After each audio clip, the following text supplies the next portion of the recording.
مکہ کے فتح ہونے کے بعد ایک واقعہ ہوا کہ حضرت خولہ بنت ثعلبہ رضی اللہ تعالی عنہا،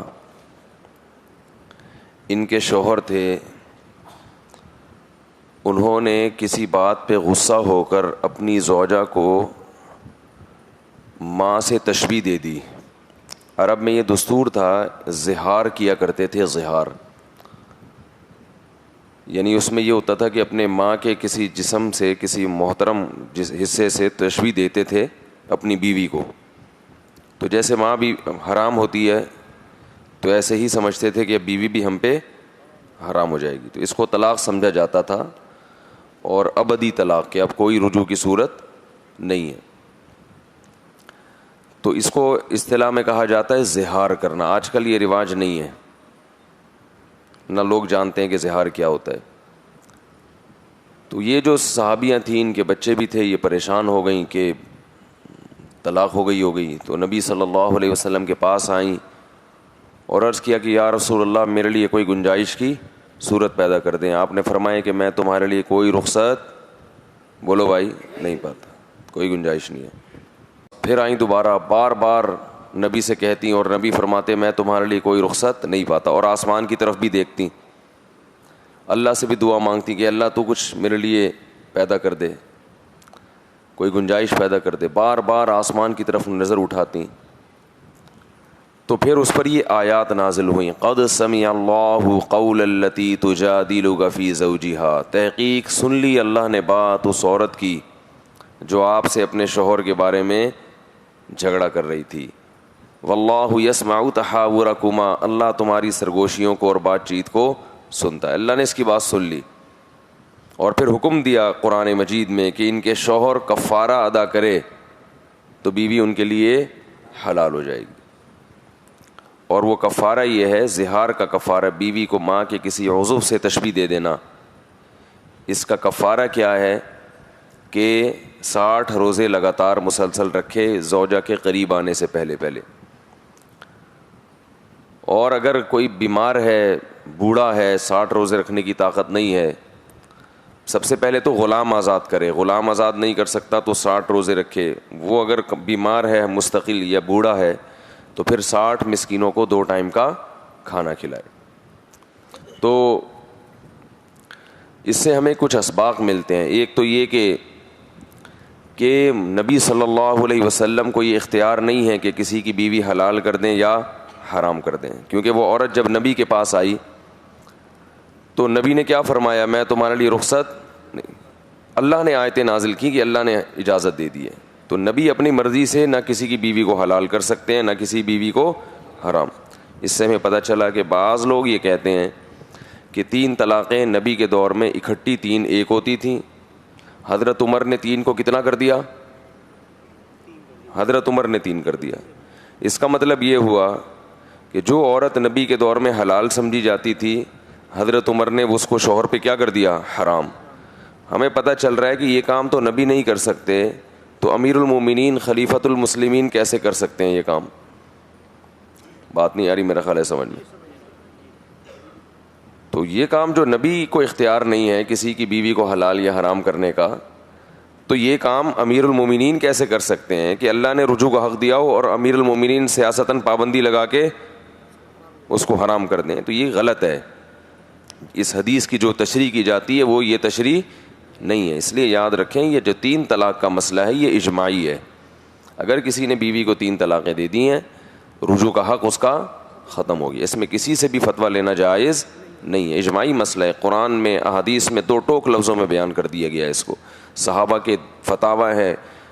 کوئی ایک ایسی صحیح حدیث نہیں ہے جس میں آتا ہو کہ ایک مجلس کی 3 ایک سمجھی جاتی ہیں، کوئی ایک صحیح حدیث ایسی نہیں ہے۔ اور صحابہ کے فتاوی میں تو کوئی ایک ضعیف فتویٰ بھی ایسا نہیں ہے جس میں ایک مجلس کی 3 کو ایک قرار دیا ہو، کہیں بھی نہیں ہے۔ تو اس میں علامہ ابن تیمیہ رحمہ اللہ تعالیٰ 7ویں صدی ہجری کے بہت بڑے عالم تھے، ان سے ایک بہت بڑی غلطی ہوئی ہے، تو بعد میں اسی غلطی کو لوگوں نے فالو کرنا شروع کر دیا، تو وہ مغالطہ ہوا ہے اس میں، حقیقت ایسی نہیں ہے۔ اس لیے یہ خوب ذہن میں رکھیں، فقہا نے اس بات کو بہت اہتمام سے بیان کیا ہے۔ کسی نے بیوی کو 3 طلاقیں دے دیں تو قرآن میں صاف ہے کہ فَإِن طَلَّقَهَا فَلَا تَحِلُّ لَهُ مِن بَعْدُ حَتَّىٰ تَنكِحَ زَوْجًا غَيْرَهُ، تیسری کے بعد بیوی حلال نہیں ہے جب تک کسی مرد سے نکاح نہ کر لے وہ. کیونکہ آج کل لوگ کہیں سے بھی فتویٰ لے لیتے ہیں. اب اچھے اچھے علماء کو میں نے دیکھا ہے کہ علم میں مضبوطی نہیں ہے. ہمارے ہاں علم میں مضبوطی کا معیار یہ ہے کہ جس کی شہرت زیادہ ہے وہ علم میں زیادہ مشہور سمجھا جاتا ہے. جو مشہور زیادہ ہے نا وہ ذرا بڑا عالم سمجھا جاتا ہے. مشہور کم ہے تو کم درجے کا عالم سمجھا جاتا ہے. حالانکہ ایسا نہیں ہے. عموماً بڑے علماء مشہور نہیں ہوتے, اکثر, قاعدہ کلیہ نہیں ہے لیکن اکثر.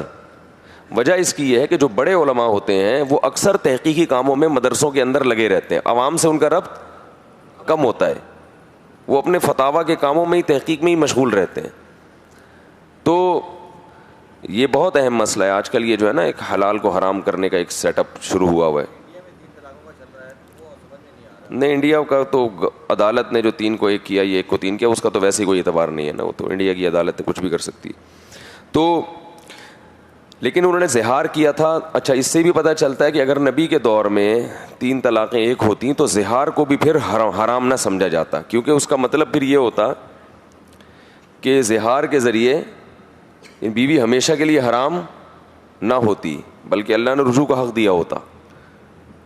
تو یہاں بھی پتہ چل رہا ہے کہ زہار جو ہے نا, زہار, اس سے عرب یہ سمجھتے تھے کہ ہمیشہ کے لیے حرام ہو جاتی ہے, اور یہ نبی کے دور میں ہی سمجھتے تھے. حالانکہ وہ 1 دفعہ کیا جاتا ہے زہار. تو جو طلاق 3 دفعہ دی جاتی ہے اس میں کیسے وہ سمجھتے ہوں گے کہ 1 ہوتی ہے. بہرحال اس پر میرا ایک مفصل بیان ہے, وہ یوٹیوب پہ ابھی اپلوڈ نہیں ہوا. ریکارڈنگ ہوئی ہوئی ہے 6 مہینے سے, مگر اپلوڈ ہی نہیں ہوا, پتہ نہیں کیوں نہیں ہوا. اس میں پوری ڈیٹیل میں نے بیان کی ہے طلاق ثلاث کا مسئلہ, پورے دلائل سے, ایک حدیث کا حوالہ اور ایک حدیث کا ایک کا جواب اس کا. تو وہ کوئی کسی کو پھر بھی مغالطہ ہو تو وہ سن سکتا ہے. تو اللہ نے ان کی بات سن لی, خولہ بنت ثعلبہ کی, اور کہا کہ شوہر کفارہ ادا کریں, اور قانون بنا دیا کہ جو بھی زہار کرے گا اس کا کفارہ ہے. کفارہ ادا کرنے کے بعد زوجہ اس کے لیے حلال ہو جائے گی. حضرت خولہ بنت ثعلبہ رضی اللہ تعالیٰ عنہ کی یہ فضیلت ہے. حضرت عمر رضی اللہ تعالیٰ عنہ کا دور حکومت تھا, تو ایک عورت تھی, یہی حضرت خولہ بنت ثعلبہ, یہ بوڑھی ہو چکی تھیں اس وقت. انہوں نے حضرت عمر کو راستے میں روکا اور بہت ملامت کی, اے عمر تجھ سے قیامت میں سرایا کے بارے میں سوال ہوگا. اور جیسے بوڑھی عورتیں ہوتی ہیں نا, نصیحت کرنے پہ آتی ہیں تو رکتی نہیں ہیں. بوڑھی ہو گئی تھیں, سمجھاتی رہیں کہ عمر تو نے یوں کیا, تو نے خیال نہیں کر رہا لوگوں کا, اور یہ ہو رہا ہے اور یہ ہو رہا ہے ایسے. تو حضرت عمر کے جو خادم کھڑے ہوئے تھے نا, ان کو غصہ آ گیا. انہوں نے کہا کہ اکثر تھی, تو نے بہت زیادہ کہہ دی ہے, بس امیر المومنین ہے, بہت زیادہ ہو گیا. تو حضرت عمر نے اپنے خادم کو خاموش کرایا اور فرمایا کہ خاموش ہو جاؤ, یہ وہ عورت ہے جس کی بات اللہ نے 7ویں آسمان پر سے سنی ہے. قد سمع اللہ, سن لی اللہ نے بات اس عورت کی جو نبی سے اپنے شوہر کے بارے میں جھگڑ رہی تھی. تو اللہ نے اس کی بات 7ویں آسمان پہ سنی ہے, تو عمر اس کی بات یہاں کیوں نہیں سنے گا. اور پھر فرمایا اللہ کی قسم اگر یہ مجھے صبح تک بھی نصیحت کرتی رہے گی تو میں اس کی بات, کیونکہ اللہ نے اس کو بڑی عزت دی ہے, تو بڑی عزت کی بات ہے نا. یہ اللہ سے دعائیں مانگ رہی تھیں اور ادھر سے وہ دعا وہی بن کے نازل ہو گئی. تو اس سے پتہ چلتا ہے کہ جو بھی قوم میں بڑے ہیں, جن کا اللہ نے جن کو عزت دی, اکرام کیا, تو ہمیں بھی ان کو عزت دینی چاہیے, ان کا اکرام. اور عزت کا مطلب یہ نہیں ہوتا کہ جیسا وہ صحیح چلیں تو آپ صحیح چلو, وہ غلط چلیں تو آپ غلط. وہ صحیح نہیں کر رہی تھیں, حضرت عمر کو اتنی نصیحتیں کر کے صحیح نہیں کر رہی تھی, لیکن حضرت عمر نے احترام کیوں کیا کہ بھئی یہ قابل اکرام ہے. تو جن کی تعظیم کا ہمیں حکم ہے, ان کا یہ نہیں دیکھنا کہ وہ صحیح بات کہہ رہے ہیں غلط بات کہہ رہے ہیں, ان کا یہ دیکھنا ہے کہ ان کی عزت اور ان کا اکرام کس میں. ہاں, غلط بات کو فالو کبھی نہیں کرنا, اس کی اتباع نہیں کرنی ہے, لیکن اکرام بہرحال کرنا ہے. تو یہ سورہ مجادلہ میں ایک اہم مضمون تھا. اسی میں اللہ نے بتایا یا ایھا الذین آمنوا اذا تناجیتم فلا تتناجوا بالاثم والعدوان ومعصیۃ الرسول. ایمان والو جب سرگوشیاں کیا کرو تو گناہ اور نافرمانی کی سرگوشیاں اصل میں کھلے عام جو باتیں ہوتی ہیں وہ اکثر اچھی ہوتی ہیں. جیسے میں ابھی کتنی اچھی باتیں کر رہا ہوں بیٹھ کے, میں کبھی کوئی غلط بات ممبر پہ بیٹھ کے, کھلے عام جو بھی سیاسی لیڈروں کے جو بیانات آتے ہیں کھلے عام, کیسے اچھے اچھے بیانات آتے ہیں, ہم ملک کی خدمت کریں گے. اور ہم ایک سیاسی لیڈر تقریر کر رہے تھے کہ میں اسکول بناؤں گا لڑکیوں کے لیے الگ, لڑکوں کے لیے الگ, میں کالج بناؤں گا لڑکیوں کا الگ لڑکوں کا الگ, میں ہسپتال بناؤں گا لڑکیوں کا الگ لڑکوں کا الگ. تو ان سے کسی نے کہا کہ میٹرنیٹی ہوم بھی ہمارے علاقے میں بنا دیں. اس نے کہا 2 بناؤں گا, مردوں کے لیے الگ, عورتوں کے لیے الگ. تو ان کو یہ تو نہیں پتا کہ بھائی میٹرنیٹی ہوم کا مطلب تو پوچھ لوں کیا ہے. تو جیسے سیاسی لیڈر ہوتے ہیں نا, مجمع میں تو سب اچھی اچھی باتیں کر رہے ہوتے ہیں, تو اس لیے اللہ نے فرمایا کہ کھلے عام تو اچھی بات ہے کرتے ہو, لیکن جب آپس میں بیٹھا کرو, سرگوشیاں کیا کرو, کانوں میں بات کیا کرو, تو وہ بھی کیسی کیا کرو, اس میں شر پھیلانے والی باتیں. یہاں بیٹھ کے غیبت کرنا مشکل ہے مسجد کے ممبر پہ بیٹھ کے, لیکن کوئی چھاؤں میں ملے اکیلے میں, وہاں پھر غیبت سے بچنا بہت مشکل ہے. تو اس لیے اللہ نے فرمایا کہ جب سرگوشی کیا کرو, کان میں باتیں کیا کرو چپکے سے, تو وہ باتیں گناہ کی اور معصیت کی نہیں ہونی چاہیے, وہ بھی اچھی اچھی ہی ہونی چاہیے. تو سیاسی لیڈروں کو بھی چاہیے, علماء کو بھی, عوام کو بھی, کہ بھائی جب آپس میں بیٹھیں تو بھی سیاسی لیڈر کیا کہیں کہ میں انشاءاللہ سڑکیں بنواؤں گا, ٹھیک ہے نا, آپس میں الگ سے بولیں یار میں نے جو ارادہ کیا واقعی میں. ادھر کہہ رہے تھے بھائی بلو بنانے کے لیے تقریریں کون بناتا ہے بعد میں, تو یہ نہیں ہونا چاہیے. اس کے بعد سورہ حشر ہے جس میں بنو نذیر کا ایک واقعہ ہے. انہوں نے معاہدے کی خلاف ورزی کی تھی صلح حدیبیہ کے بعد. آپ صلی اللہ علیہ وسلم نے ان پہ چڑھائی کی, چاروں طرف سے گھیر لیا ان کو, معاہدے کی خلاف ورزی کی. ان سے معاہدہ ہوا تھا کہ ہمارے خلاف کسی کی مدد نہیں کرو گے, امن اور شانتی کے ساتھ مدینہ کے کنارے پہ اچھے بچوں کی طرح رہو گے, نہ ہم تمہیں چھیڑیں گے, نہ ہماری تم سے جنگ نہیں ہے, اپنا دین پر عمل کرو, ایمان لانا ہے لاؤ, نہیں لانا اسی میں آرام سے رہو, ہمارے خلاف کسی کی مدد تم نے نہیں کرنی. تو یہودیوں کو یہ دیکھتے تھے جہاں مسلمان کمزور ہوئے تو فوراً دشمنوں کا ساتھ دیتے تھے. تو انہوں نے ساتھ دیا تو نبی نے ان کو چاروں طرف سے گھیر لیا. پھر یہ عاجز آ گئے, ان کو پتا تھا کہ شکست ہے. پھر ان سے معاہدہ ہوا, معاہدے میں یہ طے ہوا کہ مدینہ چھوڑ کے نکل لو, یہاں سے پتلی گلی سے نکل لو. تو یہ چونکہ ہیں کنجوس, یہ جا رہے تھے, انہوں نے سوچا کہ گھر کا سارا سامان لے کے جائیں گے. جو سخی آدمی ہوتا ہے بولتا ہے بھائی جو آرام سے لے جا سکتے ہو لے جاؤ, باقی چھوڑ دو یہاں پہ. لیکن یہ مال کی محبت ان میں ہمیشہ سے, تو انہوں نے اپنے گھروں کے تختے بھی اکھاڑے ہیں, سمجھ رہے ہیں نا, دروازوں کے جو دروازہ نہیں اکھڑ رہا تو دروازے کے تختے نکالے کہ لکڑی بھی لے کے جائیں گے, اسپیئر بھی, کوئی اسپیئر جو خام مال ہوتا ہے نا اسکریپ, وہ بھی نہیں چھوڑنا. تو اپنے قلعے کی ایسی کی تیسی کر دی انہوں نے. اسی کا اللہ نے اس کا ذکر کیا ہے کہ پہلی مرتبہ میں اللہ نے ان کو یہاں سے نکالا ہے. یہ اس کی علامت ہے کہ دوبارہ ان کا مزید جلاوت نہیں ہوگی, ان کو پورے ارض مقدس سے, جزیرہ عرب سے نکال دیا جائے گا. وہ پھر حضرت عمر کے دور میں نکالا گیا. یخربون بیوتہم بایدیہم وایدی المؤمنین, اپنے گھروں کو خود توڑ رہے تھے, خراب کر رہے تھے, اور مسلمانوں کے ذریعے بھی خراب کروا رہے تھے اپنے گھروں کو. فاعتبروا یا اولی الابصار, اے عقل والو عبرت حاصل کرو. ولولا ان کتب اللہ علیہم الجلاء لعذبہم فی الدنیا, اگر اللہ نے جلا وطنی نہ لکھی ہوتی تو اللہ ان کو دنیا میں عذاب دیتا. یہ کم درجے کا عذاب ہے کہ جلا وطنی ہوئی ہے. تو معاہدے کی خلاف ورزی اسلام میں قابل قبول نہیں ہے. نہ مسلمان کو اجازت ہے کہ ایگریمنٹ کو توڑے, نہ کسی اور کو اجازت. اب یہ چونکہ بغیر جہاد کے فتح ہو گیا تھا, بغیر جنگ کے, تو مال غنیمت بہت آیا, جتنا وہ لے جا سکے لے گئے, بہت سارا چھوڑ دیا تو مال غنیمت تھا. تو اس مال غنیمت کے حکام بیان ہوئے کہ بغیر جنگ کے جو مال غنیمت ملے گا وہ عام غنیمت کی طرح تقسیم نہیں ہوگا, بلکہ وہ اولی القربہ, نبی کے جو رشتہ دار ہیں جن کو زکوٰۃ کا حصہ نہیں ملتا تھا ان کو ملے گا, اور غربا اور مہاجرین کو ملے گا. یعنی وہ مجاہدین میں تقسیم نہیں ہوگا, کیونکہ تم نے اس پہ کچھ کیا نہیں ہے نا, وہ تو گھوڑے ووڑے نہیں دوڑائے ہیں اس کے اوپر. پھر اللہ نے اس میں تعریف کی ہے مہاجر صحابہ کی بھی اور انصار صحابہ کی بھی. فرمایا کہ یہ ان مہاجروں کو بھی ملے گا, اخرجوا من دیارہم و اموالہم, جو اپنے گھروں سے نکالے گئے اور ان کا مال ان سے چھین لیا گیا. یبتغون فضلا من اللہ ورضوانا, وہ ہر وقت اللہ کے فضل اور رضا کی تلاش میں رہتے ہیں. تو اس میں جو مہاجر صحابہ ہجرت کر کے آئے تھے ان کی اللہ یہاں پر بولو بھائی تعریف کر رہے ہیں. وَيَنْصُرُونَ اللَّهَ وَرَسُولَهُ وَالَّذِينَ تَبَوَّأُوا الدَّارَ وَالْإِيمَانَ مِنْ قَبْلِهِمْ, اور فرمایا ان سے پہلے جو مدینہ میں مسلمان ہو چکے ہیں جنہوں نے ہجرت نہیں کی, يُحِبُّونَ مَنْ هَاجَرَ إِلَيْهِمْ, وہ ہجرت کرنے والوں سے محبت کرتے ہیں, ان کو بوجھ. دیکھو آپ کو یاد ہوگا چند سال پہلے سوات میں سیلاب آیا تھا, وہاں سے بہت سے مہاجرین کراچی آ رہے تھے, تو یہاں کی سیاسی تنظیموں نے کہا تھا کہ ان کو کراچی میں قبول نہیں کیا جائے گا. کتا اپنی گلی میں دوسرے کتے کو برداشت بولو بھائی, حالانکہ جنس ایک ہی ہے, یہ بھی کتا ہے وہ بھی کتا ہے. اپنی قوم کے آدمی کو کتا برداشت نہیں کر. تو ہمارے ہی ہم وطن ہیں, کلمہ گو ہیں, لیکن بعض سیاسی تنظیمیں کیا کہہ رہی تھیں کہ ہم ان کو کراچی میں گھسنے, یہ اس کو کہتے ہیں معذرت کے ساتھ کتا پن, کیونکہ یہ حرکت کس کی ہے؟ کتا برداشت نہیں کرتا اپنی گلی میں.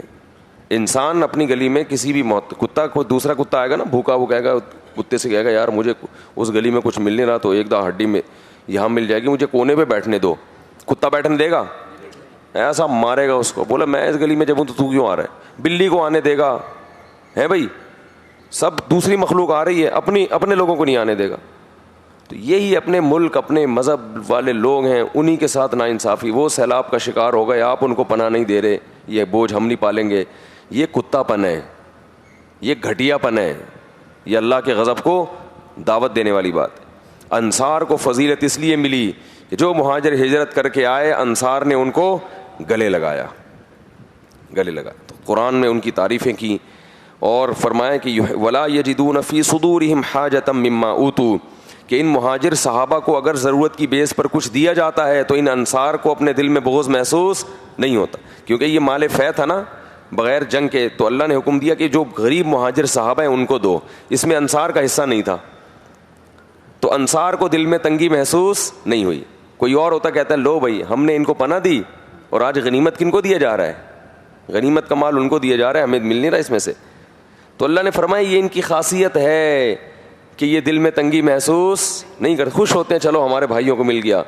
اور وَيُؤْثِرُونَ عَلَىٰ أَنفُسِهِمْ وَلَوْ كَانَ بِهِمْ خَصَاصَةٌ, خود کو حاجت ہوتی ہے پھر بھی دوسرے کو ترجیح دیتے ہیں. اس کا ایک واقعہ بھی ہوا تھا کہ ایک مہاجر صحابی کو نبی نے انصار صحابی کا مہمان بنا دیا کہ بیچارے کھانے پینے کو ان کو نہیں ہے تو ان کو اپنے گھر لے جاؤ. وہ جب اپنے گھر لے کر گئے تو کھانا ایک ہی آدمی کا تھا, 2 آدمیوں کا جو اپنے گھر والوں کا ہوتا ہے. اور مہاجر کے لیے کھانا اب خود کھاتے یا اس کو کھلاتے. اور وہ مہاجر بھی غیرت مند تھے, وہ اس بات کو برداشت نہیں کر رہے تھے کہ میں کھا لوں اور یہ انصار جو میزبان ہے یہ گھر کا آدمی بھوکا رہے. غیرت مند تو برداشت نہیں کرتا نا, بے بول لو بھائی کیا ہو گیا, آواز تو نکالو. تو غیرت مند آدمی ان چیزوں کو برداشت نہیں کرتا. بے غیرت جو ہوگا نا معذرت کے ساتھ, یعنی جو غیرت والا نہیں ہوگا, وہ کہے گا میں کھا لوں تو بھوکا رہے, اور اس میں میزبان سوچے گا کہ مہمان کو ٹوپی کرا دو خود کھا لو, کھانا تھوڑا ہے. تو اب ان کو یہ بھی تھا کہ اگر میں مہمان کو کھلاؤں گا اور خود نہیں کھاؤں گا تو مہمان کھائے گا نہیں, بولے گا آپ بھی تو کھاؤ, اور اگر میں کھاؤں گا تو اتنا نہیں ہے کہ دونوں کا پیٹ بھرے. تو یہ انصار صحابی نے بیوی سے کہا کہ چراغ کو گل کر دینا, اندھیرے میں کھائیں گے. چراغ کو کیا کر دینا, گل کر دینا, اندھیرے میں کھائیں گے. میں بس ایسے شو کروں گا کہ میں لقمے بنا کے کھا رہا ہوں, حقیقت میں کھاؤں گا نہیں. تو ان کا پیٹ بھر جائے گا اور میں کوئی بات نہیں, میں بھوکا سوؤں گا. تو اگلے دن یہ واقعہ قرآن بن کے نبی صلی اللہ علیہ وسلم پہ نازل ہو گیا, اور آپ نے ان انصار صحابی کو بتایا کہ اللہ کو تمہاری یہ ادا بہت زیادہ پسند آئی. تو اس لیے کہ اللہ ان تمام چیزوں کو, اب ہم اگر ایسا کریں گے تو وہی بن کے نازل نہیں ہوگا, لیکن قیامت کے دن اللہ ہمیں بتا دیں گے کہ تم نے اس وقت یہ کیا تھا, میں تمہاری اس نیکی کو دیکھ رہا تھا. تو اس لیے بھائی یہ بڑی نیکی ہے کہ کسی دوسرے کا اپنا پیٹ بھوکا رکھ کے کسی دوسرے کو کھلانا. آج اللہ نے سب کو اتنا دیا ہے کہ اپنا پیٹ بھی بھرتا ہے, دوسرے کو بھی کھلا سکتے. تو اپنا پیٹ بھر کے ہی کھلا دو, بلکہ جو بھر کے بچ جائے وہ کھلا دو. وہ بھی نہیں کھلا رہے, وہ بھی ضائع کر دیتے ہیں. ہوٹلوں میں کتنا ضائع ہو رہا ہے, گھروں میں کتنا ضائع ہو رہا ہے. تو اس کو ضائع ہونے سے بچانا چاہیے. گھروں میں جو بھی ہے آپ نے جتنا کھا لیا اس کا کوئی ایسا سیٹ اپ بنانا چاہیے کہ باقی ضائع ہونے سے بچ جائے. اور پھر اللہ نے تعریفیں کی, والذین جاءوا من بعدہم, فرمائے جو انصار اور مہاجر کے بعد جو لوگ قیامت تک مسلمانوں میں آئیں گے, ان میں جو بھی اہل ایمان ہوں گے, یقولون, وہ کہیں گے, ربنا اغفر لنا, اے اللہ ہماری بھی مغفرت کر, ولاخواننا الذین سبقونا بالایمان, اور ہم سے پہلے جن نے بھی ایمان میں سبقت کی ہے ان پر بھی ایمان لا, کیونکہ انہی کی برکت سے ہمیں ایمان ملا ہے, وہ نہ لاتے تو ہم بھی نہ لاتے. ولا تجعل فی قلوبنا غلا للذین آمنوا, اور جو ایمان لا چکے ہیں ہمارے دل میں ان کا بغض اور کینہ پیدا نہ کر. تو تمام صحابہ, تمام تابعین جو بھی اہل ایمان تھے, ان سب کی اللہ نے اس میں تعریفیں کی ہیں کہ جو پہلے صحابہ اور انصار اور مہاجر صحابہ تھے ان کو تو اللہ نے بتایا کہ ان کی یہ خاصیتیں، اور بعد والے دعا کرتے ہیں کہ اللہ ہمارے دلوں میں ان انصار اور مہاجرین کا بغض پیدا نہ کرنا۔ اس کے بعد اس میں سورہ حشر کی آخری آیات ہیں جہاں اللہ نے اپنے کئی اسماء کا ذکر کیا، عالم الغیب والشہادہ، الرحمن الرحیم، الملک القدوس السلام، المؤمن المہیمن العزیز الجبار المتکبر الخالق الباری المصور، یہ اللہ کے نام ہیں جو سورہ حشر کے آخری رکوع میں ہیں۔ پھر سورہ ممتحنہ ہے، سورہ ممتحنہ میں اللہ تعالیٰ نے اسلام دشمنوں سے دوستی سے منع کیا، یا ایھا الذین آمنوا لا تتخذوا عدوی وعدوکم اولیاء، جو میرے اور تمہارے دشمن ہیں ان سے دوستی مت کرو، تمہیں ڈس لیں گے، یہ ان کے دلوں میں بغض ہے تمہارے لیے، ان سے دوستیاں لگاؤ گے تو یہ فائدے کے بجائے نقصان پہنچائیں گے۔ اور یہ بھی بتایا کہ تمہاری رشتہ داری اور یہ تمہاری دوستیاں قیامت کے دن کام نہیں آئیں گی۔ پھر اللہ نے اس سے استثناء کیا، لا ینہاکم اللہ عن الذین لم یقاتلوکم فی الدین، جو دین میں تم سے لڑتے نہیں ہیں، جنہوں نے تمہیں نکالا نہیں گھروں سے، ان سے حسن سلوک سے اللہ تمہیں منع نہیں کرتا۔ تو جو کافر میدان جنگ میں لڑنے والا ہے ان سے حسن سلوک کی اجازت نہیں ہے، اور جو نیوٹرل ہے وہ آپ سے لڑائی نہیں کر رہا تو اس سے بھی دوستی کی بہرحال اجازت نہیں ہے، جو ایک دلی محبت ہوتی ہے اس کی اجازت نہیں، البتہ حسن سلوک کا حکم ہے۔ حسن سلوک الگ چیز ہے اور دلی دوستی، بولو بھائی، دوستی تو کہ میرا فرینڈ ہے، فرینڈ اسلام میں اس کی اجازت غیر مسلم کے ساتھ، ہاں کاروباری لین دین کی وجہ سے ایک تعلق ہے، جاب کر رہے ہیں وہ آپ کے پاس یا آپ اس کے پاس، اس کی وجہ سے ایک سلام دعا ہے، وہ ایک الگ چیز ہے، وہ جائز ہے۔ اور احسان کرنا بھی جائز، بلکہ بول لو یار اچھی بات ہے، ثواب ہے۔ نبی صلی اللہ علیہ وسلم، اکرام بھی جائز ہے، اکرام اس صورت میں جائز ہے اگر اس میں کوئی مصلحت ہو دینی، جیسے نبی صلی اللہ علیہ وسلم کے پاس بنو ثقیف کا قبیلہ آیا، غیر مسلموں کا تھا، آپ نے ان کو مسجد میں ٹھہرایا ہے تو اکرام کیا نا ان کا، اس لیے کہ ان کو تبلیغ کرنی تھی، تو ظاہر ہے تبلیغ جبھی ہوتی ہے جب سامنے والے کا آپ، ایسے تبلیغ نہیں ہوتی ان کو گدے گھوڑوں کے ساتھ وہاں لٹا دیا رات کو بدبو میں اور صبح ان کو اسلام کی تبلیغ کر رہے ہیں، بھائی دیکھو اسلام بہت اچھا مذہب ہے، وہ تو ہمیں رات پتہ چل گیا کتنا اچھا مذہب ہے، وہ کہیں گے ہمیں وہ رات اندازہ ہو گیا ہے کتنا اچھا مذہب۔ تو نبی کی سیرت میں ہر کچھ ملتا ہے، کس کے ساتھ کب کیسا معاملہ کرنا ہے، ان تمام چیزوں کی ہمیں رہنمائی دی ہے۔ باقی ایک بڑا لمبا ٹاپک ہے کہ کب غیر مسلم سے حسن سلوک کر سکتے ہیں، کب دوستی کر سکتے ہیں، کب جائز نہیں ہے، یہ پھر ایک لمبا ٹاپک ہے۔ اسی صورت میں اللہ تعالیٰ نے نبی کو حکم دیا کہ جب عورتیں آپ سے بیعت کیا کریں تو ان چیزوں پہ بیعت لیا کریں۔ نمبر 1، لا یشرکن باللہ شیئا، اللہ کے ساتھ کسی کو شریک نہیں کریں گی، ولا یسرقن، چوری نہیں کریں گی، ولا یزنین، زنا نہیں کریں گی، ولا یقتلن اولادہن، اپنی اولاد کو قتل، اس میں ابورشن کرانا بھی ہے، ولا یاتین ببہتان یفترینہ بین ایدیہن وارجلہن، کسی پر بہتان نہیں لگائیں گی۔ عورتیں فحش تہمت بہت جلدی لگا دیتی ہیں، جب کسی کو بدنام کرنا ہو نا تو یہ بولتی ہیں اس کا میرے ساتھ چکر چل رہا ہے، لوگ فوراً یقین کر لیں گے کہ یار جب یہ خود کہہ رہی ہے تو یقیناً چکر چل رہا ہوگا، تو بہت جلدی، خاص طور پر میاں بیوی کے جھگڑوں میں جب طلاقیں ہوتی ہیں نا تو شوہر بھی غلط الزام بیوی پہ ڈالتا ہے، مگر اکثر وہ فحش الزام نہیں ڈالتا، لیکن عورت جو شوہر پہ الزام ڈالتی ہے اکثر وہ فحش ہوتی ہے، اس کے لڑکیوں سے تعلقات ہیں، ان میں بعض دفعہ صحیح بھی ہوتے ہیں وہ الزام، لیکن بسا اوقات وہ الزام غلط ہوتے ہیں، اور میں نے بڑے بڑے علماء کو دیکھا ہے کہ وہ عورتوں کی بات پہ یقین کر کے وہ یقین کر لیتے ہیں کہ اس کے میاں نے ایسا کیا ہوگا،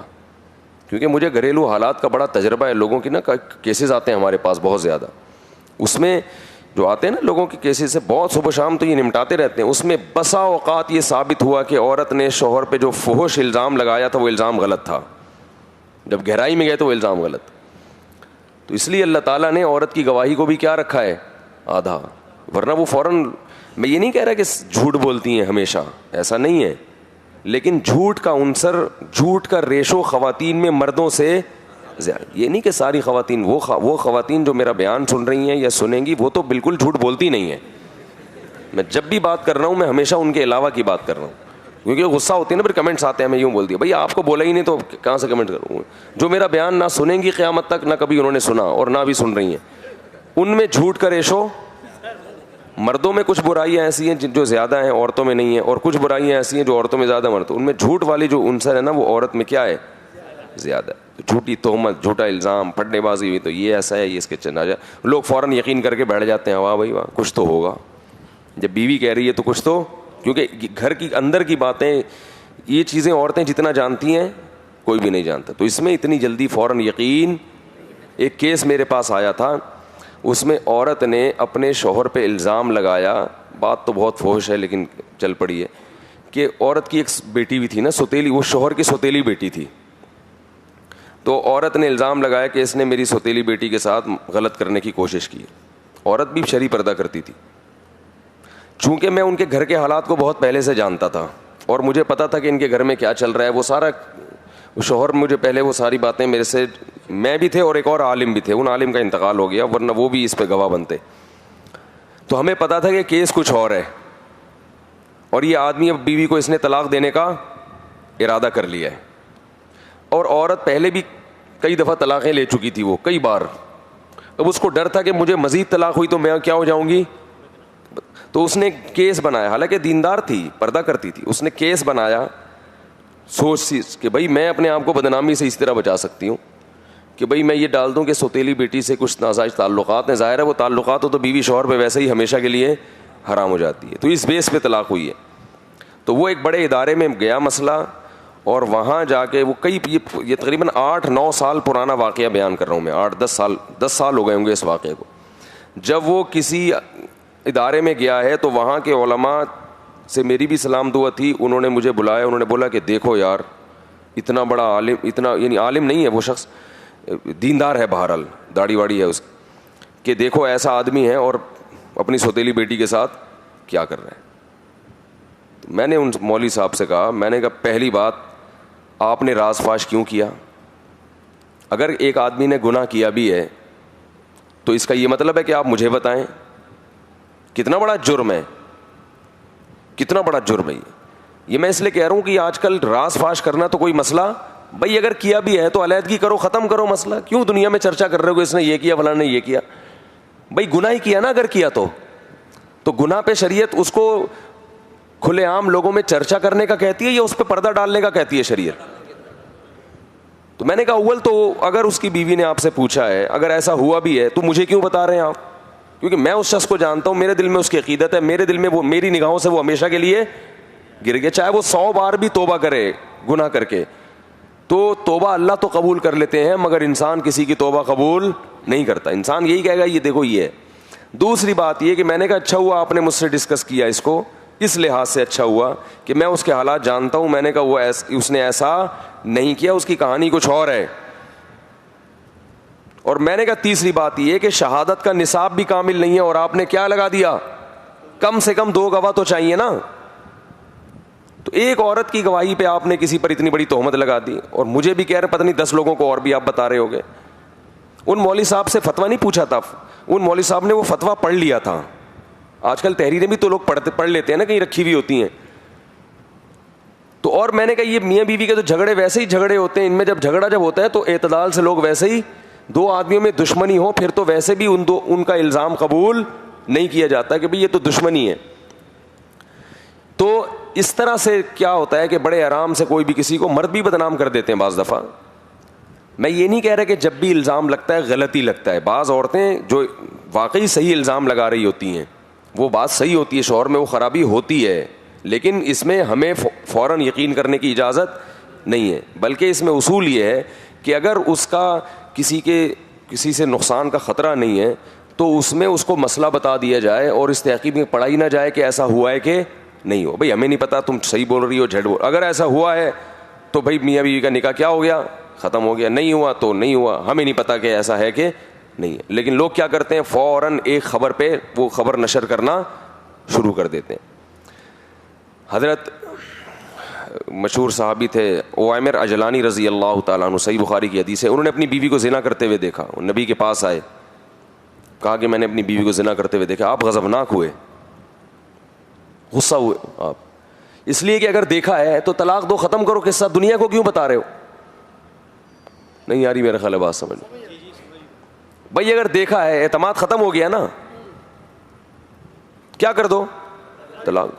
اس کو بدنام, کیونکہ یہ گناہ بھی ہمیں کیا حکم ہے, چھپانے کا. لیکن ہمارے معاشرے میں اگر کوئی طلاق دے گا نا تو طلاق دینے والے کا خون پی لیں گے لوگ, کیوں دی, پوچھ پوچھ کے اس کو. وہ جب تک تہمتیں نہیں لگائے گا لوگ اس کو.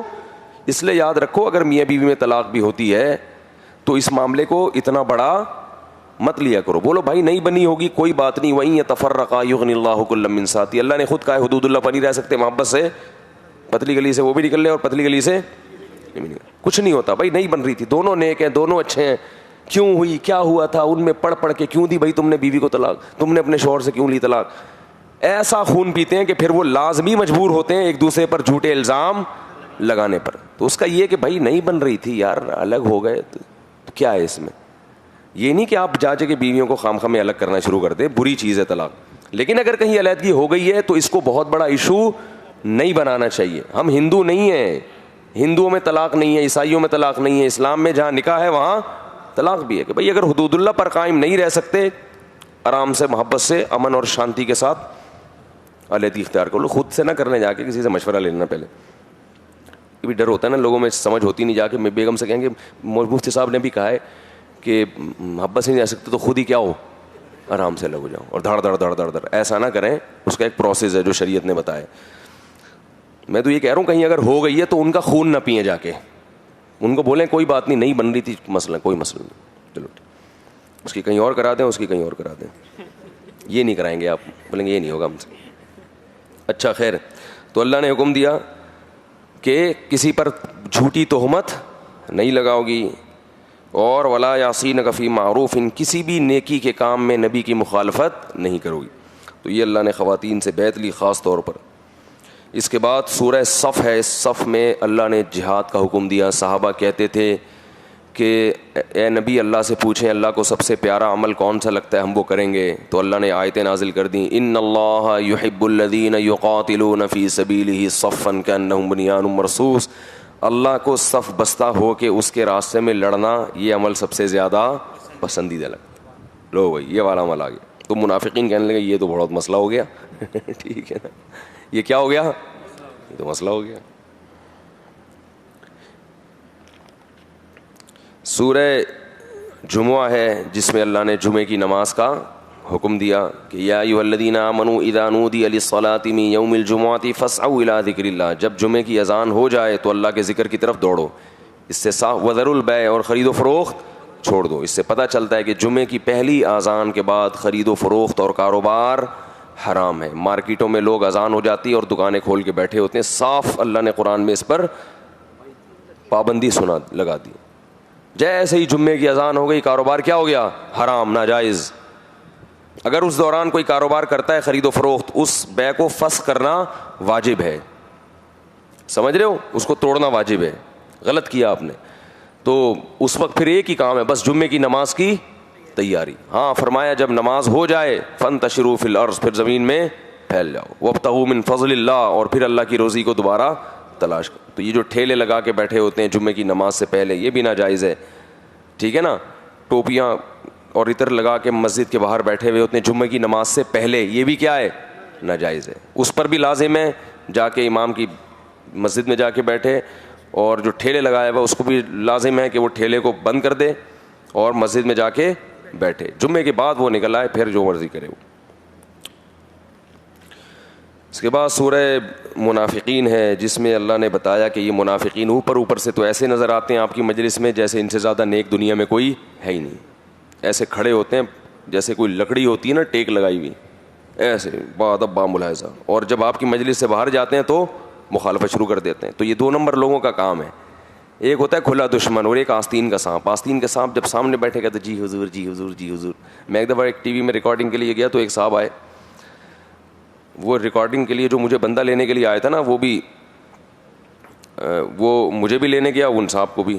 تو ان کو مجھ سے پتہ نہیں کیا چڑھ تھی. میں جب ان کے پاس ان کو میں نے سلام کیا تو نہ مجھے سلام کر رہے ہیں نہ سلام کا جواب دے رہے ہیں, تمیز سے بات ہی نہیں. اور جیسے ہی کیمرہ سامنے آیا تو بڑے مزے سے ایسے کر کے نا جی, بڑے ان کے چہرے پہ رونق. کیمرہ ہٹتا تو پھر وہی. تو میں نے کہا یہ کیا ڈرامہ ہے بھائی. تو بعض لوگ کیمرے کے سامنے تو بڑے اچھے طریقے سے مل رہے ہوں گے اور کیمرے کے پیچھے کیا ہے, نفرت.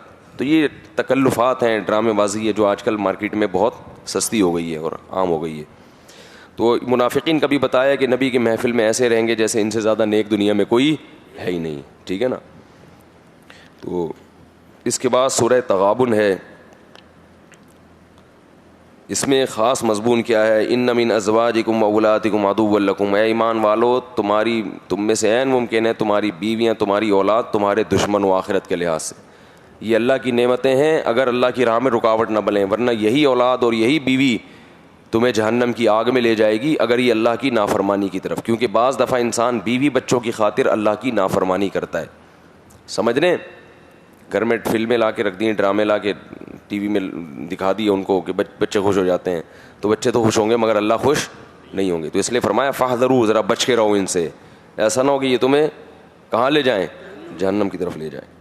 اور اس میں ترغیب بھی دی کہ ان تقرضوا اللہ قرضا حسنا یضاعف لکم، اگر تم اللہ کو قرضہ دو گے تو کئی گنا بڑھا کر دے گا. صدقات و خیرات کیا کرو. تو بسا اوقات بیوی بچے صدقات و خیرات سے روک دیتے ہیں انسان کو. سمجھ رہے ہیں نا؟ سارا خرچہ انہی پہ ہوتا ہے، کچھ انسان کر ہی نہیں سکتا. تو ان کا بھی خیال کرے اور ساتھ ساتھ غرباء اور مساکین کا بھی خیال کرے. اور پھر سورہ طلاق ہے، اس میں اللہ نے طلاق کے احکام بیان کیے. اس میں بتایا کہ اکٹھی 3 طلاقیں دینا جائز نہیں ہے. حالت حیض میں بیوی کو طلاق دینا جائز نہیں ہے.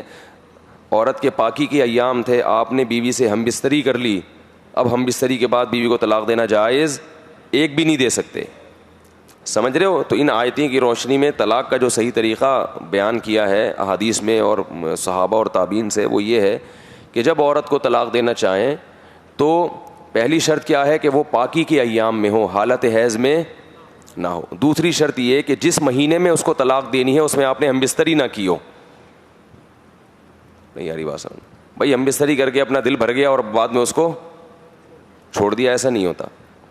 اور اس میں یہ بھی ڈر ہے کہ حمل ٹھہر گیا ہو اور آپ طلاق دے رہے ہو تو پھر عدت اس کی لمبی ہو جائے گی.